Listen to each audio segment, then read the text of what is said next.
This is the Power Producers Podcast, where we are refining and redefining the sales game. Rule number one is you have to believe in yourself. You're the only one who doesn't think you belong in this appointment. The prospect has already validated your existence by scheduling time with you. Get it through your head you belong here, go in there, crush it, and close the deal. A place where sales professionals can come to learn from other sales professionals and thought leaders that have mastered their craft. The difference between a good salesperson and a best-in-class salesperson is only 2 minutes. By spending an extra 2 minutes on what you might think is a mundane task in the sales game, you separate yourselves from the pack, you grow your book of business, you close more deals, and you retain your accounts. As well as their peers who are still striving for perfection to achieve their why. I have a wife and 4 kids.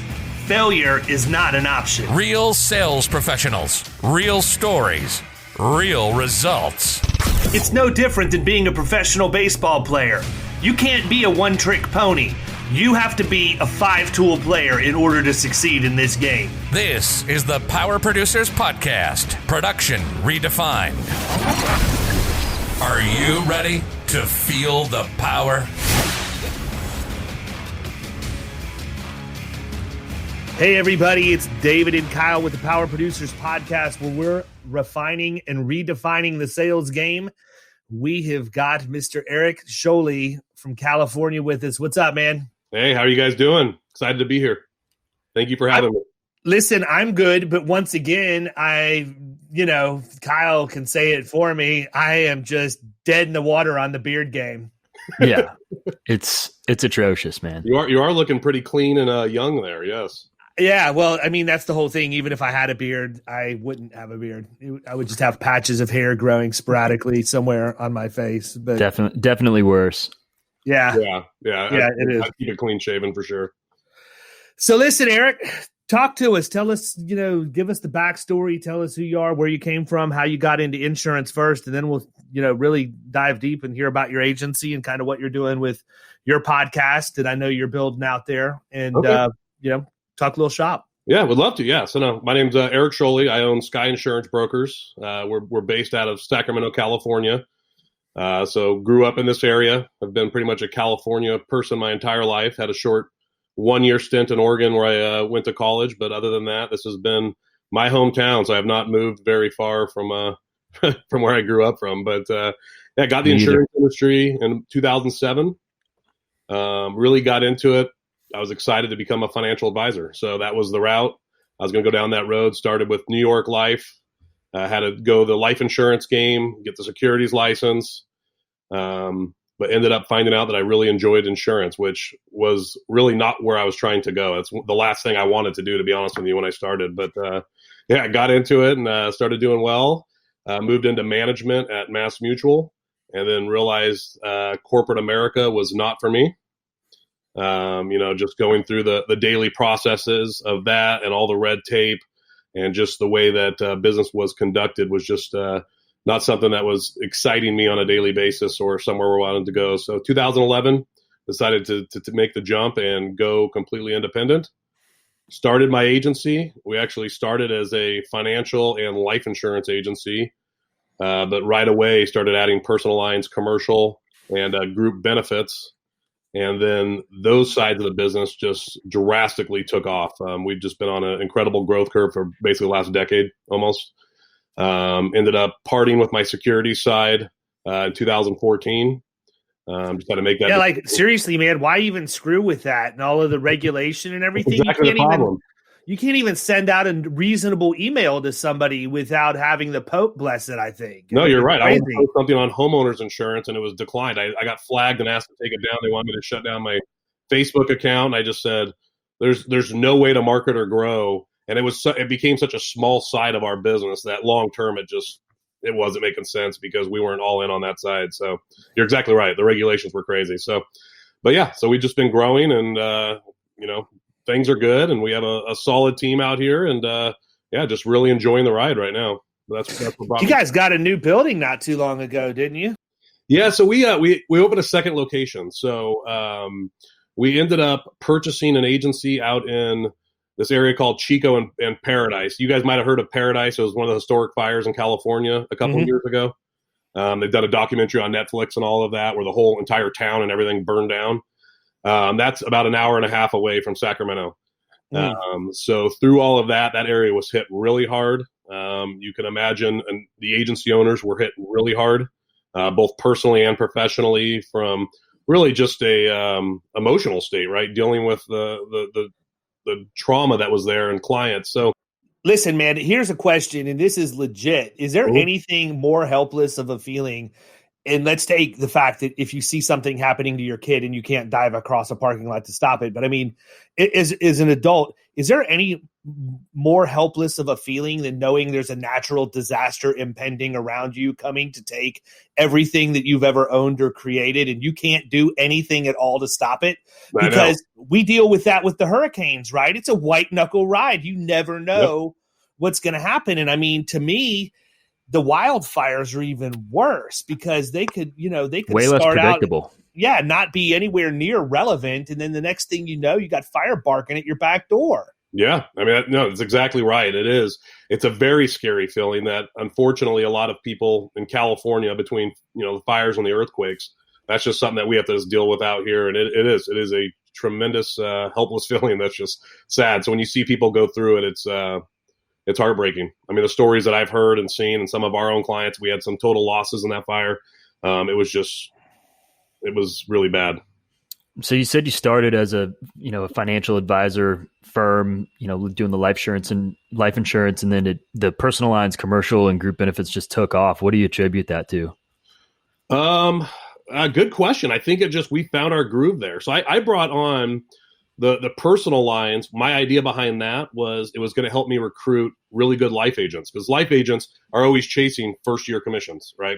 So it's always, going after building that book of business and driving those opportunities. So originally my small thought was, hey, if I bring this on, it'll allow them to build a residual book and I can go after some really big hitters. But really, yeah, we just found our groove in it. And we just found out that, my network and my relationships, and we have really good agents here as well, just really took off from the very beginning. And since now it's just evolved. It's really a team effort across the board. It's just really growing the community. We just found a need. And I think just like everything, there's opportunities locally here. There's definitely a very competitive marketplace here, but just like everywhere, we had a lot of agencies that were probably, I would consider, older agencies that were just more relaxed. Right. Mm-hmm. So it was a good opportunity or good timing for a really hungry, team to come after there and really gain some market share. And that's what we did. So it was a good time for us, and it's continuing to be a good ride for us. I'm interested so how long ago did you make that acquisition? Has it been a year? It was actually the acquisition was December 31st. We started talking last year, but yeah, it was December 31st was the acquisition. And we actually retained the owner. She's second generation of the agency. So her father started it. It's been there for about 35 years, really involved in the community. And then we retained her as an agent with us. So she mans that location out there in the Chico area. That was our second location. But she's, fully under our team now and part of our agency, and just is a producer for us. So she moved out of the ownership agency owner role. And I think it was just from, like I said, the things that she's had to deal with the last couple of years. It just started wearing her down, and she wanted to get back to just producing and doing insurance and not worried about the industry, technology, all the stuff you have to do when you're running the agency. December 31st. Interesting. So, you're not even at a point where you can start measuring retention and stuff like that yet. I mean, you got to let it probably run for at least a year. Exactly. But you can probably see some level of impact in the 6 or 7 months that you've had it on what kind of growth they're seeing or what kind of net new, right? I mean, are you pushing the envelope in growth on the acquisition so far? Yeah. So this one's been kind of a unique one because we had to actually dissect the books to an extent, because there were still, even though I never look at the books. I mean, in a way that you wouldn't in other situations, because even though the fire was over 2 years ago, there's still a lot of open claims going on right now. So there's those situations we had to kind of peel those out of the acquisition Are you guys partying right now? What's going on? We're always partying. Like it. It's always a party, man. Yeah. No, but yeah, so we had to peel those back. So we had to make sure that we weren't taking ones that had open claims or in some cases possible litigation, right? So there's just been big issues there on the Department of Insurance, and it's kind of a mess in some of those cases. So we had to be very strategic. So working through that, yeah, it's created a huge opportunity. And a big portion for me was I want to retain her as an agent because she's really well known. It's a small community. Yeah. She's really well known. So that helps us with that retention and getting our name out and just becoming part of that community now is, look, we have her with us as well now. It's not just us coming in and taking over. That's cool. It'll be interesting to see, how that plays out over time. Obviously, we want all the best for you. Yeah. But that's the biggest thing that, for me, from an acquisition standpoint, I would always be concerned about. I would be more concerned about retention than I would be liabilities, although I would also be concerned about any liabilities. I think that's probably the one thing that freaks me out is, okay, what happens if I buy this and like for year one, I lose 50% of it? Correct. And I was worried about that, especially in the smaller towns, because they want to work with people they know that live in that community. So all of a sudden it's a different name. So we had to really think through the message, the story. We wrote a pretty nice letter and message behind it. We did a co-branding piece before the actual transition happened. It was met with phone calls. So we made sure that we were walking through and letting them know kind of the process, how we're doing it, because that was a key concern for us is they were going to go to the next local broker that's been in that community for a long time. And we might see a substantial drop off, but so far it hasn't been the case. It's been really good. And we've been able to kind of enhance the way they do business because they were a 3-person operation, not a lot of technology. And not that we have a ton of technology, but we definitely have more systems in place. So I know the client experience is probably a little more different. We have a service department and everything here. So it's just a little more hands-on, I think, which is probably nice for them. Being that it's so fresh, I'd like to get your perspective on it. Like what your biggest piece of advice would be for somebody looking to, maybe make an acquisition. I know we've had other agency owners on here. You looking to make an acquisition that I don't know about? Yeah, I like it. Let's do it, dude. Well, I mean, you've got to think like you guys were just talking about steps ahead. So it's not just finding the agency and bringing them on board or acquiring them. It's how are you going to communicate that message to clients? How are you going to roll that out? And then what is your retention plan? And then what's the affordability option? Because if you are paying, some of these are at a premium right now with the current state of market. And like David was just saying, you come up with a pretty large amount of money that you're spending on this, and all of a sudden, in year one, the retention falls off 35 or 40%. How are you going to navigate that? And ultimately, can you afford that? Right? The Apollo 13. What's the worst case scenario that can happen? Because the worst thing would do is to acquire something that maybe is quite a reach for you. Something like that occurs, and now you don't have the revenue to support the expense that you just did, and really the bandwidth that the extra work's going to be on board. So weighing all those out is really, really important. It's not just the excitement of getting the number and the new clients. Yeah, that's cool. I just thought of something that's more helpless than a natural disaster. Oh, goodness.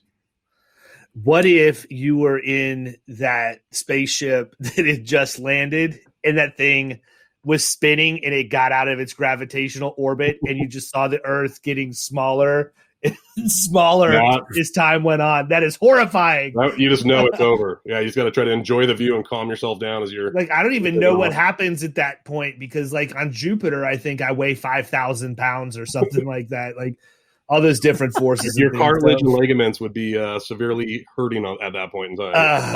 All of those are gone for you anyhow. Yeah, I've done enough to destroy my body. You're bone on bone? I've got bone on bone. Yeah, me too. Yeah, the doctor came in. He's like, look, you got to go ahead and take care of yourself and drop some LBs because if you don't, you're going to have a knee replacement in 5 years. He said, you're going to have a knee replacement anyhow, but you're going to have one in 5 years if you don't do something.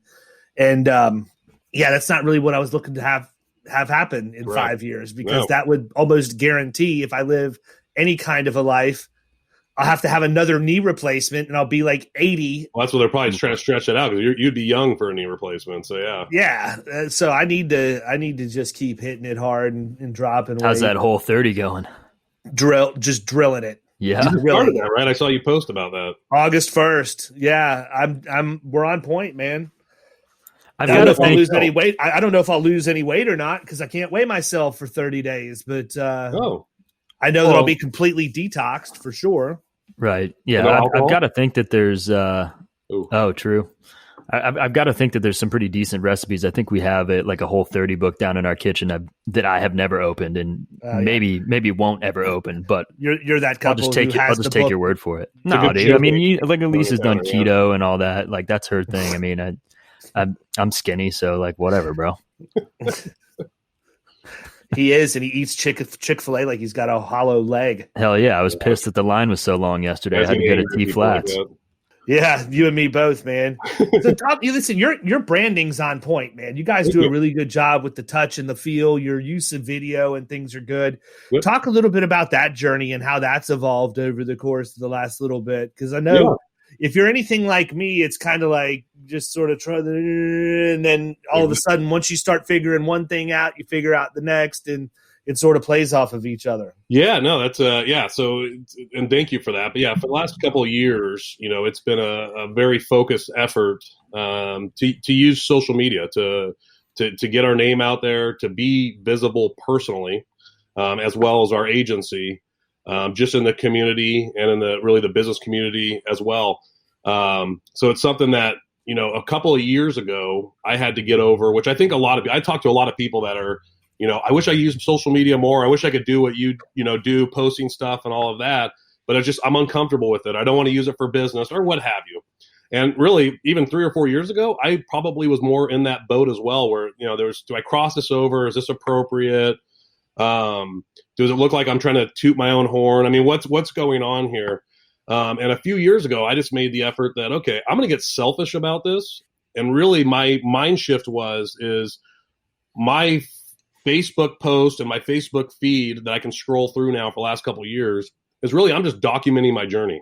So I just think of it as a scrapbook that I'm creating for myself. Other people can check it out, but really I want to see where I'm driving and building this agency, the people I've met along the way, the ventures that I've created with people. And that's what my mindset is going into posts. So now even on a given day, I could scroll back to last year and, I remember when I was doing this, or I remember when I was working with this person, and bring you back to those times and get in that mindset. So for me, that was a big shift. That just really allowed me to really get active and consistent with it, right? I mean, as you know, consistency is key on all of this. Well, it's funny, man, because my mom made some sort of a remark to me one time about posting so much stuff on Facebook, and shut up, Mom. Yeah. Like, really, why do you even have Facebook? Like, it's like, why would I have Snapchat? That, let me translate that for everybody. Yes. But I'm guessing I told her, my answer, no, I do not have TikTok. I get you light up the TikTok circuit. Getting shut down, man. Yeah, but I basically gave her the exact same answer that you did, right? I mean, it's pretty cool to be able to get those memories from a decade ago. Yeah. And what's crazy is, I don't know anything about like circadian rhythms and all of that kind of crap, but I know that in biorhythms and whatever, I know that I am a ridiculously consistent person when I see my Facebook memories for the day.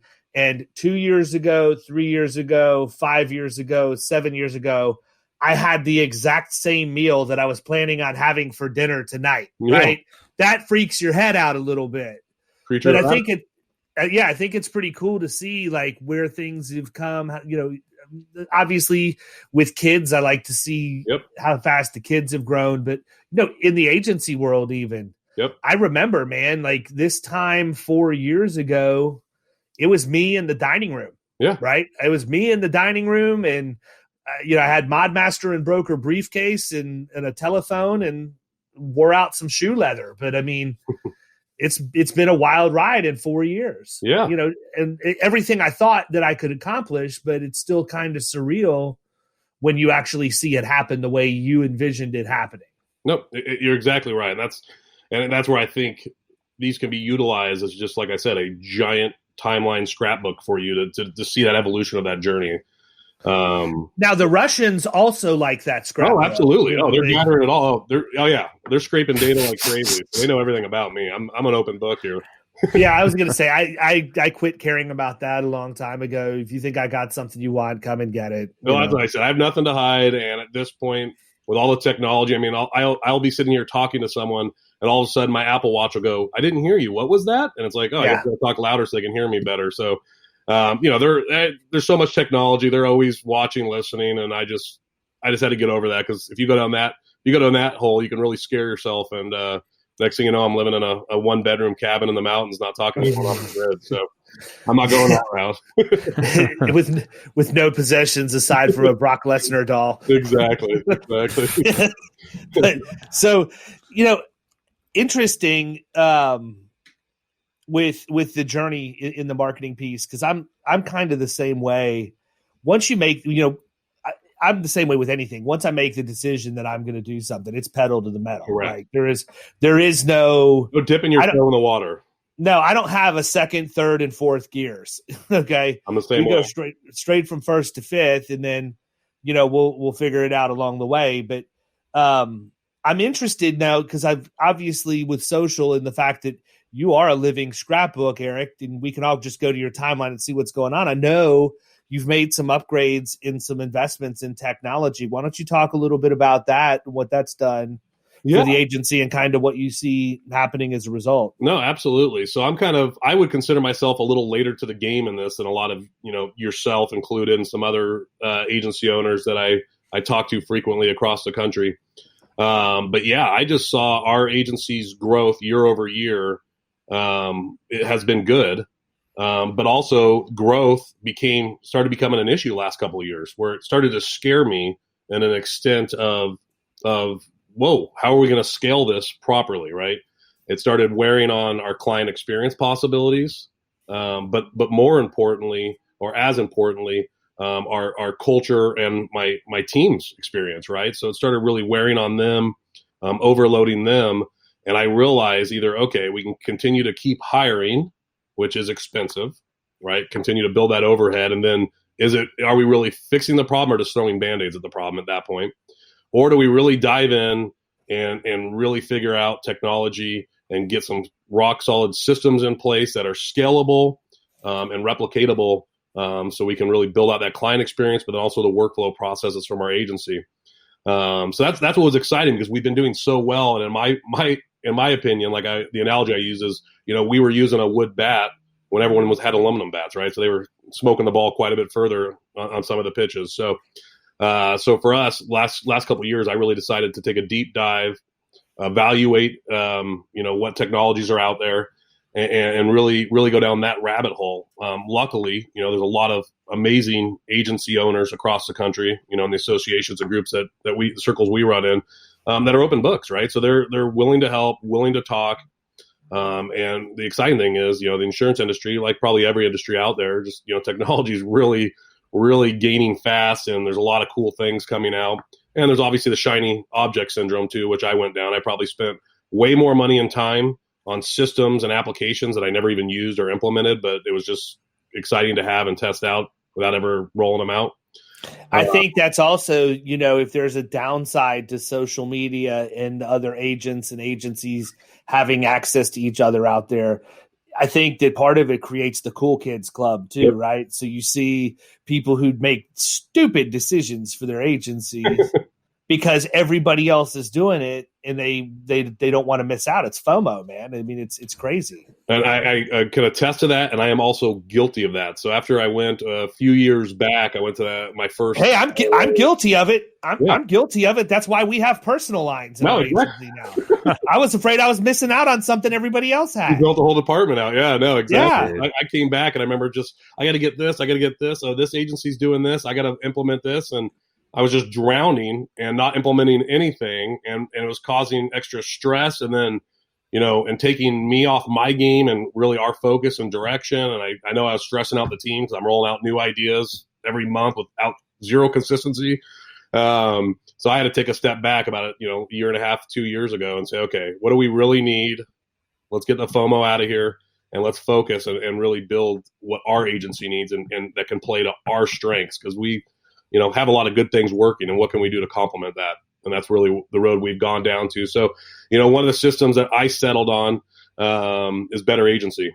So that was one that came out. We've been playing around with it, building out the sales pipelines, the service pipelines, really have the team on board.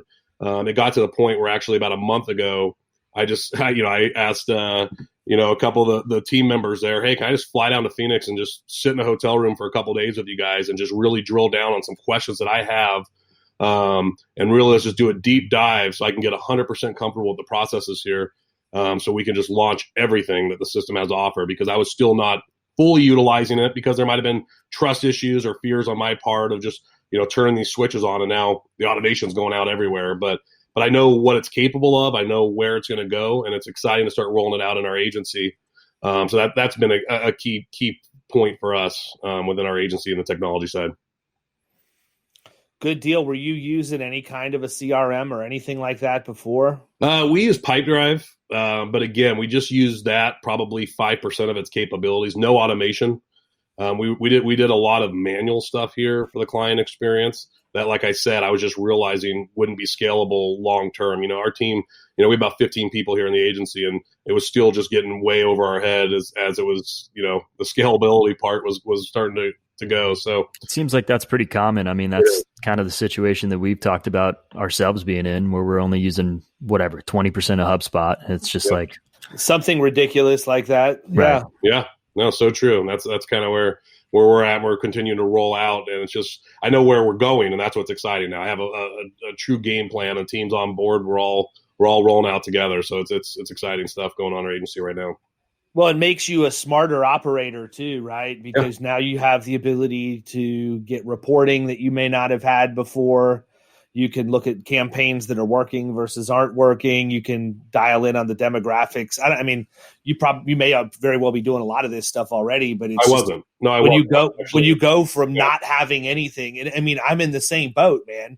I've been in the industry 17 years, and of those 17, the only time I've had like a full blown CRM has been since 2 years. Yeah. Or last year, not even 2 years. Year and a half. Right. And I've known that I needed it, and I kicked and screamed about it at the agency I was at prior for 8 years. Yep. And it never got done. And, it was something that I was committed to because, look, I started running – my operations experience is running grocery stores and super targets. So you have to know P&L. You have to know budgeting. You have to be able to read reports and be able to adjust schedules and, cut costs everywhere and do all those things. And so for me to be able to run my business and have that dashboard and the reports to make educated decisions, it's not difficult at that point, right? But we make it way too hard. And I was talking to a guy yesterday who he owns an agency, and he's a friend of mine.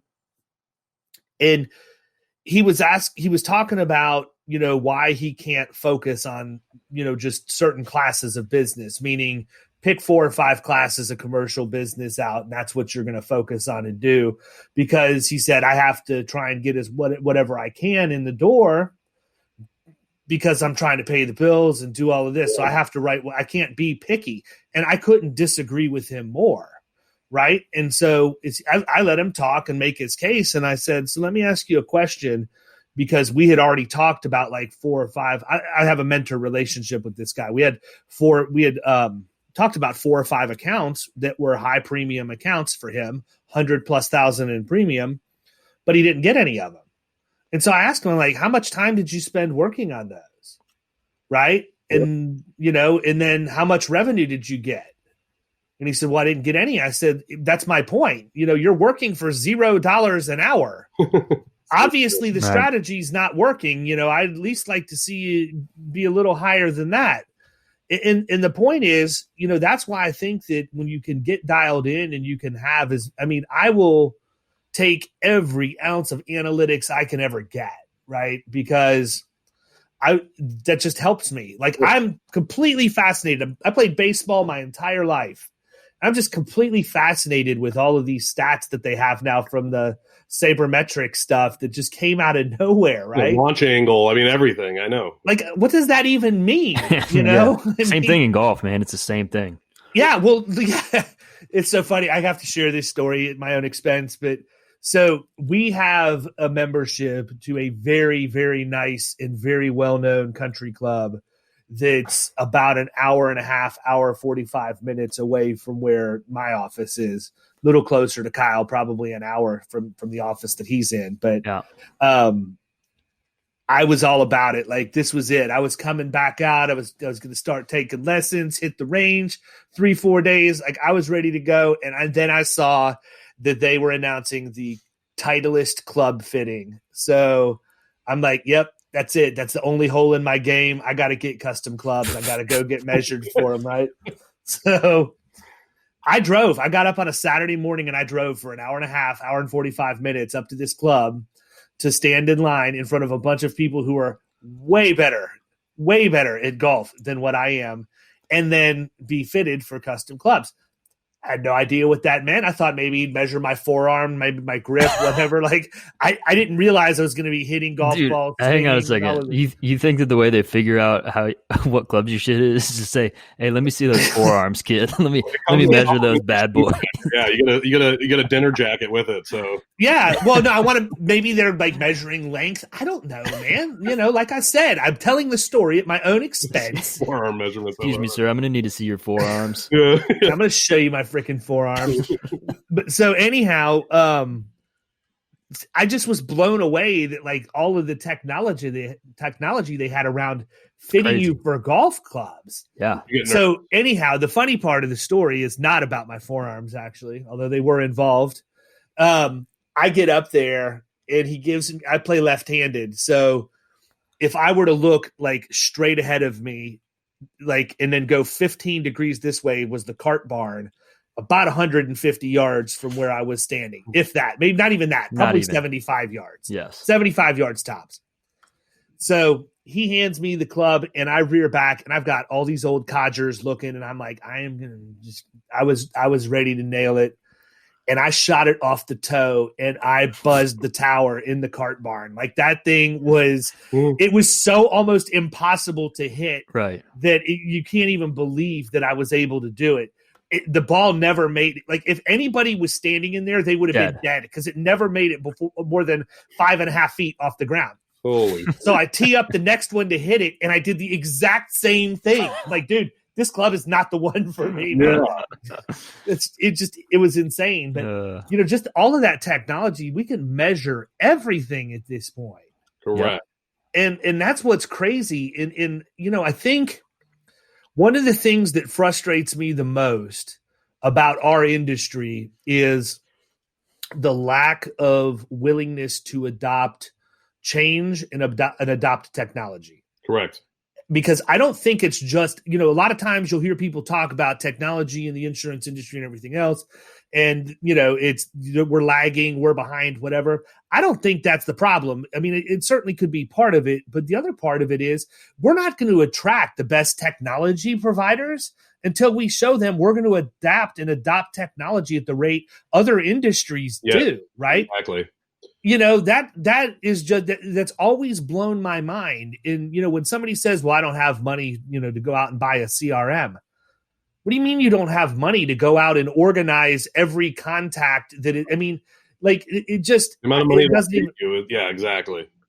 It doesn't still resonate. People have like that image of insurance, like an insurance salesman in their head, where it's just like the old dude with the elbow patches on the blazer and his little briefcase or whatever. Like I still think that people view it that way. But you'd be surprised. I mean, you guys come across, there's still a substantial amount of agencies that are like that. Like locally here, we'll go in. I was actually looking at one in the beginning of this year to possibly purchase that still had all paper files, everything. That's so gross. Go look up the drawer.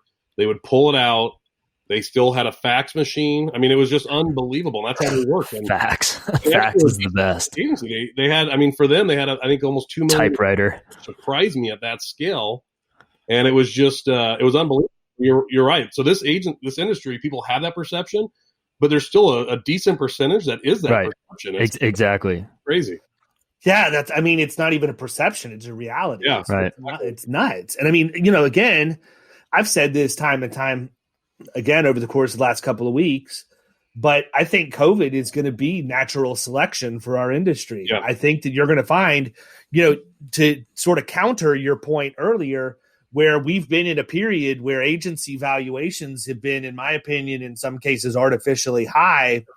I think you're going to see a surplus of agencies come onto the market. And if not agencies, just people who have books of business or whatever else that they've held onto that they just don't want to deal with anymore. And I think that the supply is getting ready to supersede the demand. I really do, because what I do know is this: people have been forced into the technological dilemma if they're not ready to do this. Exactly. We haven't lost business because we have technology that allows us to continue to do business. A lot of agencies couldn't do that. Correct. And so I think that the ones that that haven't adapted, are probably going to have a decision to make. They're either going to adapt and try and fight it out. I don't think they have the fight in them. A lot of these people are long in the tooth. They're ready. Already got one foot out the door anyhow. They're probably just as happy to say, you know what, I get it. I'll just take 1X. I'm out, whatever. But that's what I'm sitting back waiting to see, is what happens over the next 12 to 18 months, because I think that acquisition market's going to change. And I agree with you 100%. And that's what I'm actually trying to position ourselves. I've been freeing up some capital for exactly that reason, because I think we'll see a shift. People are just fundamentally changing the way they do work right now. And some of them, it's also taking the wind out of their sails, where the momentum's gone.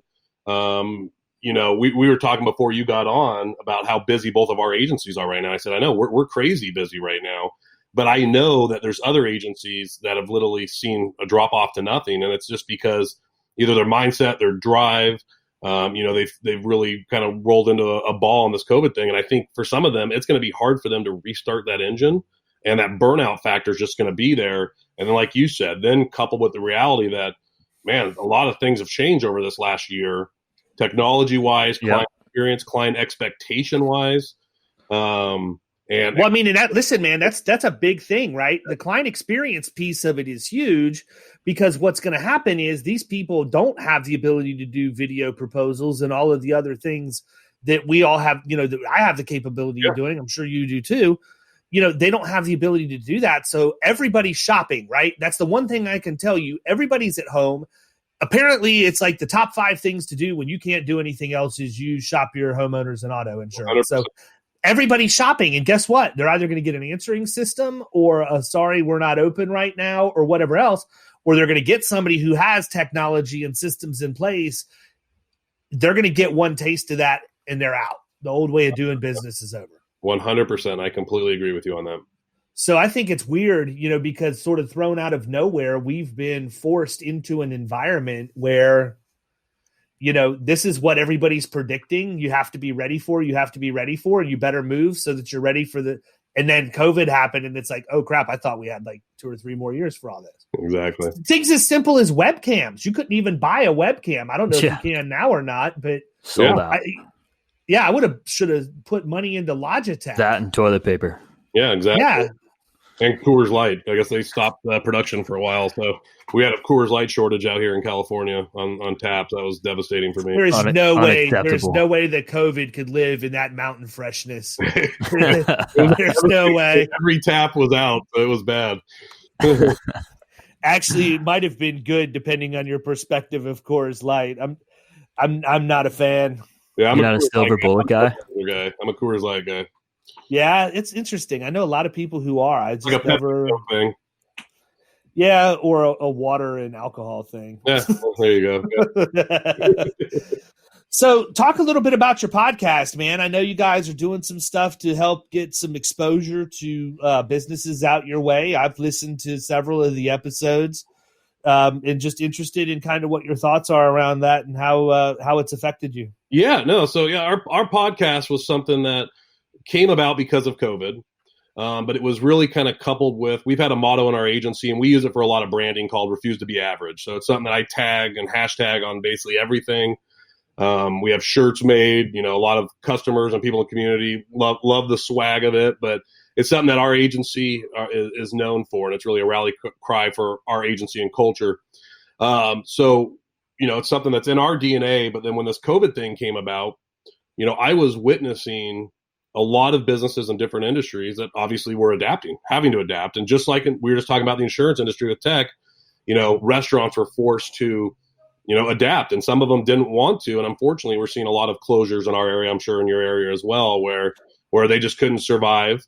And there's a lot of factors that go into that, but ultimately they might have either been unwilling to adapt, slow to adapt, or obviously there's other circumstances that could have came into play there. But, and I just found it fascinating. So I thought this would be a perfect time. We recently hired an internal marketer here that does video stuff for us. And he actually has podcast creating background. He actually has his own and all that. So he was talking to me about it. I said, this would be a perfect formula, kind of the perfect storm. So we played off our company motto and our rally cry, the refuse to be average play, and decided, hey, let's just turn this into a podcast.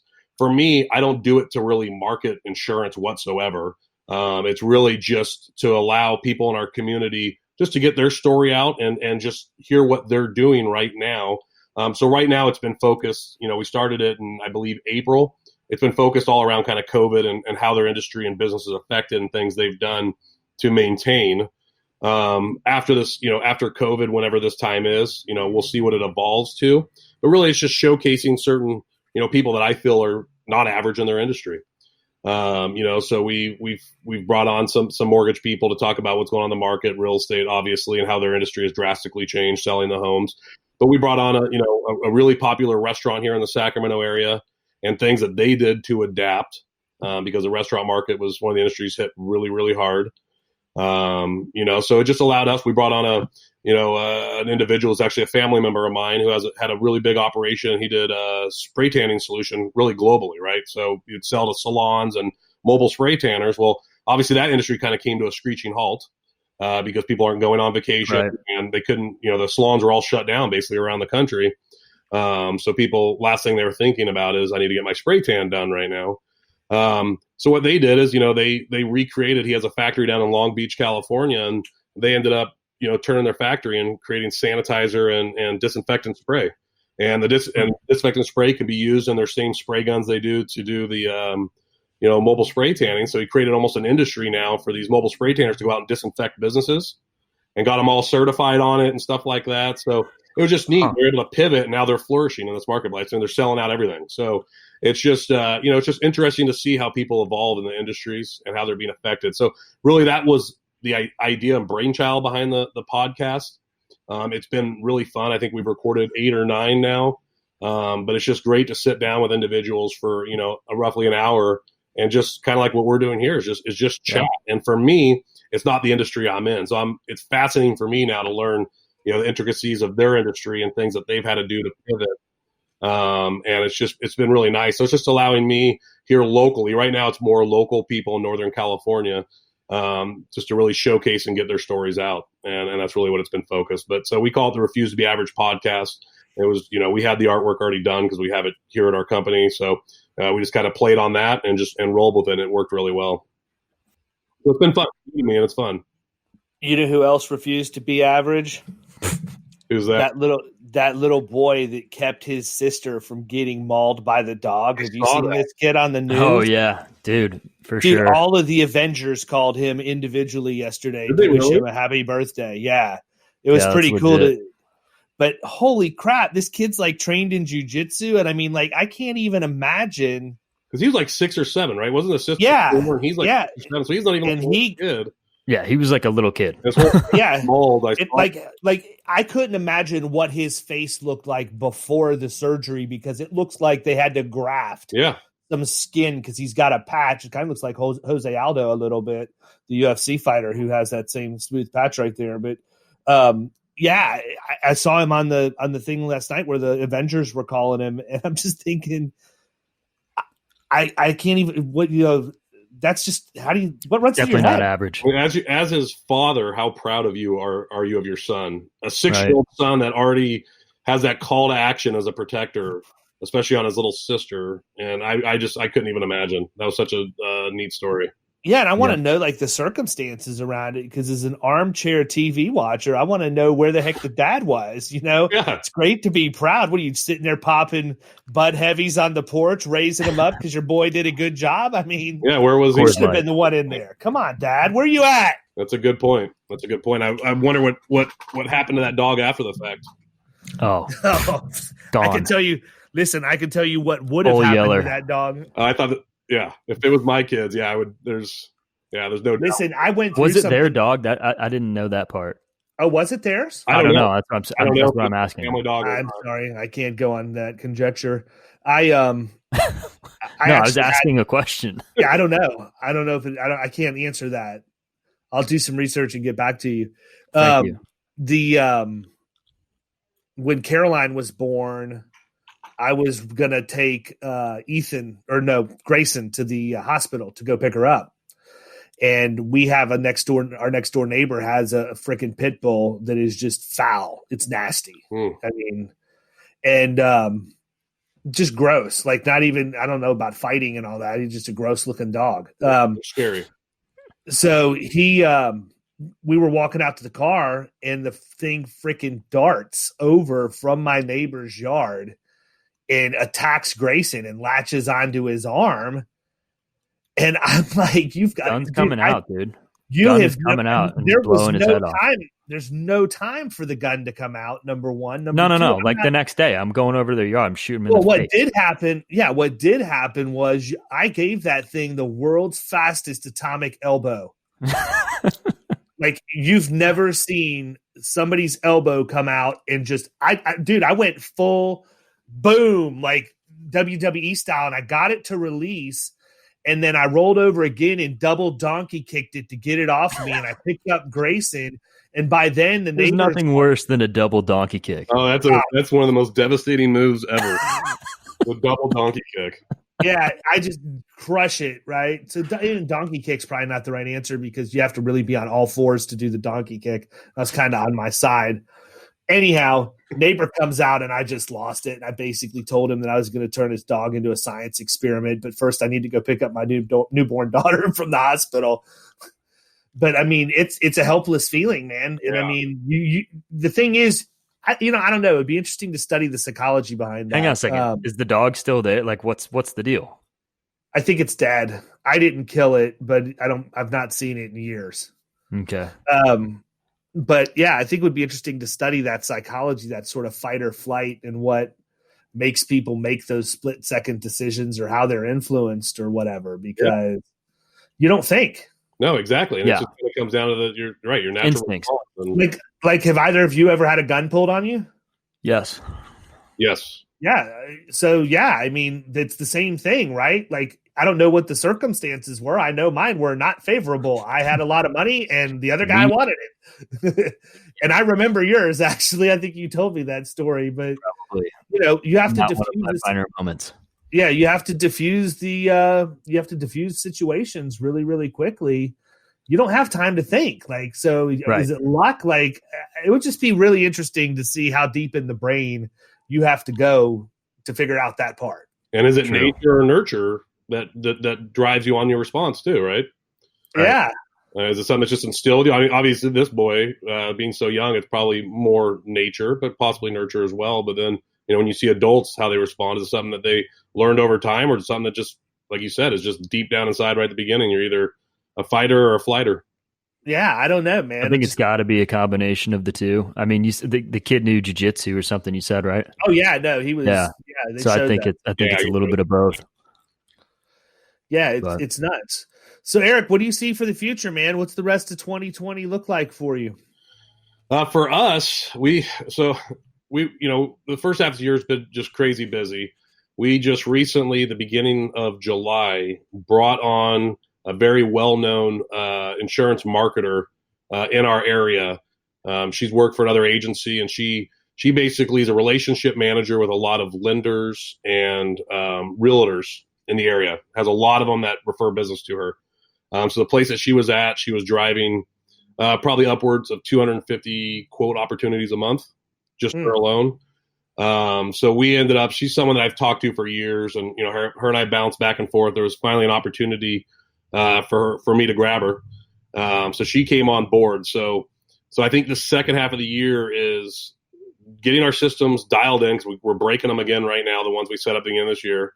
Yeah. So we had them feeling good. We just basically threw gasoline on the fire, and now we're trying to, fix the systems. So for the second half of the year, I see really just focusing on that, but then another, tremendous growth, because coupled with, I think, just the marketplace right now, I think some of our competitors are sleeping at the wheel right now locally, just because of the COVID thing and just all the other stresses that they're dealing with.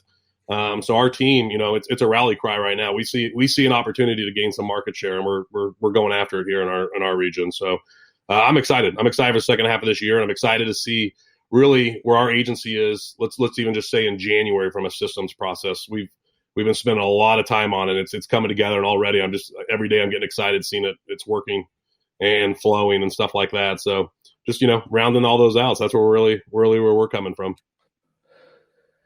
So I have a question I've been pondering. It's Erik with a K. Your last name looks Viking-ish. Do you have like Viking roots or something? Yeah, I was born here in California, but yeah, my great grandparents came over from Norway and Sweden.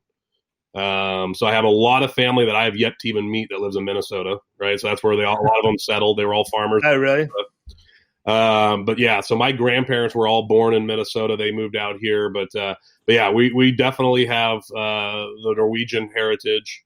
At Christmas time, we still cook a lot of Norwegian meals and Swedish meals. Something that we're still pretty proud of in our family. And but yes, yeah, so it's Norwegian Swedish background is what I am. Nice, interesting. Yeah, that's why a few people call me, as a joke, the Viking, but that's why. It's because of my background. And because I love the Vikings, I guess. I don't know. Oh, yeah. Was that a good show? That was a great. Oh, dude. Yeah. It's awesome. It's a great game. Yeah.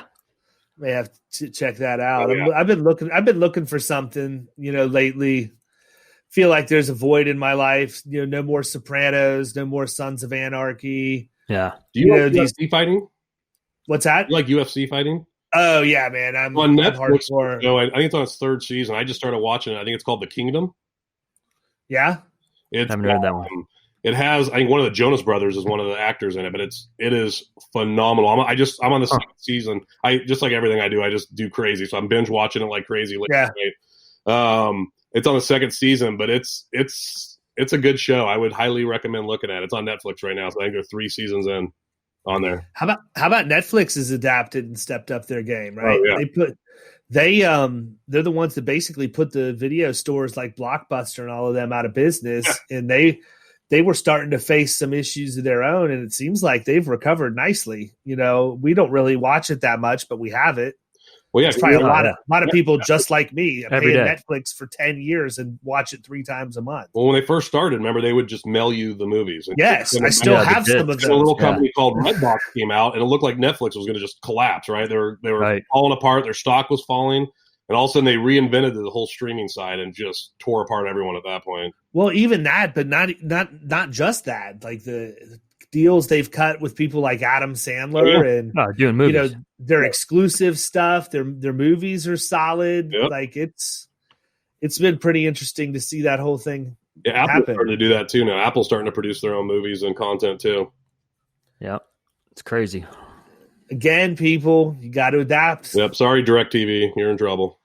Ugh. Well, it's funny, man, because with the whole Redbox thing, that was short-lived. I mean, I guess people still get them every now and again, but my whole idea was I had a I haven't even seen a Redbox anywhere in a long time. Go to Walgreens. Walgreens still. Yeah, Walgreens. They love them. Yeah. I'm a CVS guy. Yeah. Look, I had you pegged an hour ago. All right. Yeah. That's awesome. Yeah. But so my multi-million-dollar idea was I had a client that was a distributor for all of the durable goods necessary to run apartment communities. So I wanted to tag team with them and get old red boxes and refurbish them and place them at apartment complexes instead of at the Walgreens or whatever else. The people didn't even have to leave if they wanted to watch a movie. They could just scamper down by the mailbox or whatever, and then was going to have my client handle the money as they did their route and just split profits with them. How often would those be broken into and vandalized, though? I can't imagine any worse than the regular ones would. Well, an apartment complex opposed to a CVS has security cameras. I mean, you get some 21-year-olds having a party. Yeah, I don't know, man. Maybe it wasn't such a great idea after all. Dude, 30 seconds, and she just shit your $1 million idea right down the drain. That was awesome. Yeah. Cool Redbox idea, Dave. That sucked. Great idea. Yeah. So, well, with that, all right, Eric. Well, listen, man, we're coming up on an hour. Okay. Everybody who doesn't know you probably wants to at least pick your brain. That's typically how it works. Yep. How do they find you? Yeah, well, obviously social media. I'm on Facebook and Instagram, LinkedIn. Or you can, shoot me an email at Erik with a K, E-R-I-K, at skyinsuranceGroup.com. But yeah, would definitely love chatting. I've had a lot of people help me along the way, and anything I can do to help anybody, I'm an open book. Check out his Facebook scrapbook. Yeah. Go on there, enjoy it. It's fun. Get a cup of coffee and scroll through. You know what, Kyle? You would appreciate some of his Facebook posts because they contain fine bourbons. Yes. There we go. I would very much appreciate that. I would even talk about bourbons, shoes. No, we could talk about bourbons. I mean, forget about Coors Light. Let's talk about some bourbon. Yeah, well, I mean, that's where I'm kind of conflicted with you, man. Like you like these really good bourbons, but then Coors Light's your go-to beer. It's just my go-to. We're gonna be out back because IPAs. I love IPAs. I drink everything from a Coors Light to Guinness. So I drink everything. But you're like, if you're going to go out and pound a half rack on a Saturday night, Coors Light's where I can manage it. I'm not going to be. I usually drink that to sober up. Yeah. Your mother put Coors Light in her bottle. Yeah, Coors Light's my White Claw. Exactly. Yeah, awesome. But I mean, so what's the preferred bourbon though? So it's neat. Over here, they started this whiskey society or bourbon society. And it's actually taken off here locally. There's a liquor store owner that's running it, and it's just created this. They do these barrel picks. They bring in, so it's really exposed me to all the place. The Whistle Pig brand came out and did a tasting here locally in Sacramento, and that was phenomenal. I've been riding a lot of their stuff, but I'm all over the map right now on everything. So it's just it's been for me. It's right now I'm just more of an exploration phase of it. Sure, finding various things, but yeah, there's a lot of good stuff. How about you? I'm a fan of Eagle Rare. Okay. That's some good stuff. And then, I mean, I like the other Buffalo Trace stuff too. But I mean, if I'm just making like an old fashioned or something, I'll use Bullet just because it's it's easy and it's going in an old fashioned, and I don't need something to. Because you're a CVS guy. I mean, that's what they do. Pretty much, right? On it, yeah. Jefferson's is good. Calumet, I don't know. Good. Could go on for days. Yeah, you probably could. I don't know, man. I would say for like the daily old fashions, probably Four Roses would be the small batch. Yep. Yeah. At a $50 price point, that's good. The good stuff is Whistle Pig for me. Yeah. I love that. Bland's is solid. Farm. Oh, the farm or the farm stock. Yeah. Yeah. Yeah, that's what I've got at the house right now. Yeah, that's good. Sweet. Yeah, they've been rolling out the stuff. Yeah, absolutely. Well, the last thing we have to talk about, and it's funny, man, because I was actually recording. Josh Lipstone is doing a new podcast on Jason Cass's podcast network called Explain This Book to Me, where essentially he has people who wrote books go on and then they talk to them. He asks questions he had that he wished he could get answered. Oh, that's neat.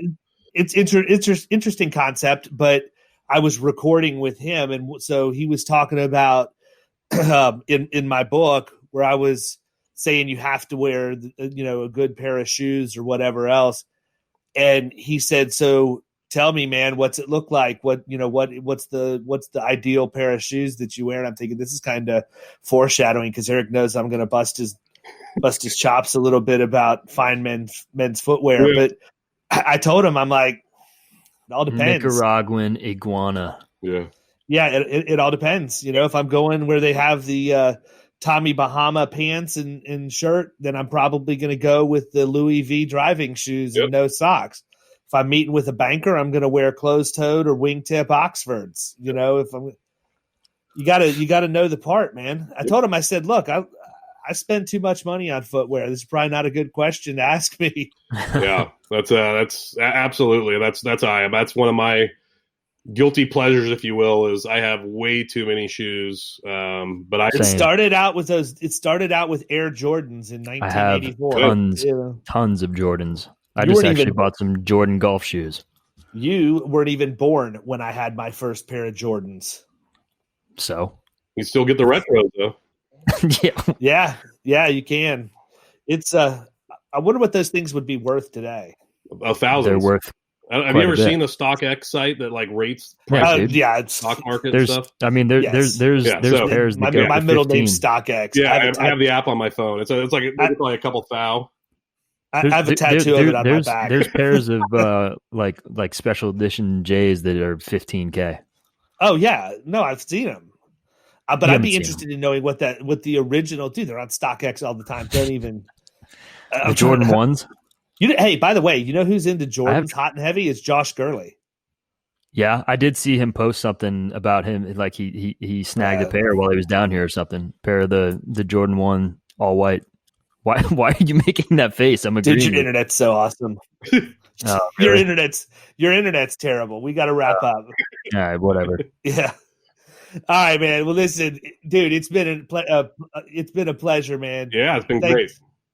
Thanks for coming on. We'll definitely have you back. I want to have you back next year so we can get the anniversary update and see how things are progressing for you. Yeah. In the meantime, people, he told you where you can find him. Check him out on social. Email him at the address he gave. Otherwise, we'll catch you guys next time. See ya. You've been listening to the Power Producers Podcast. You can follow Killing Commercial Insurance on Facebook and YouTube. And if you want to take your game to the next level, check out our book, The Extra 2 Minutes, and our website, killingcommercial.com.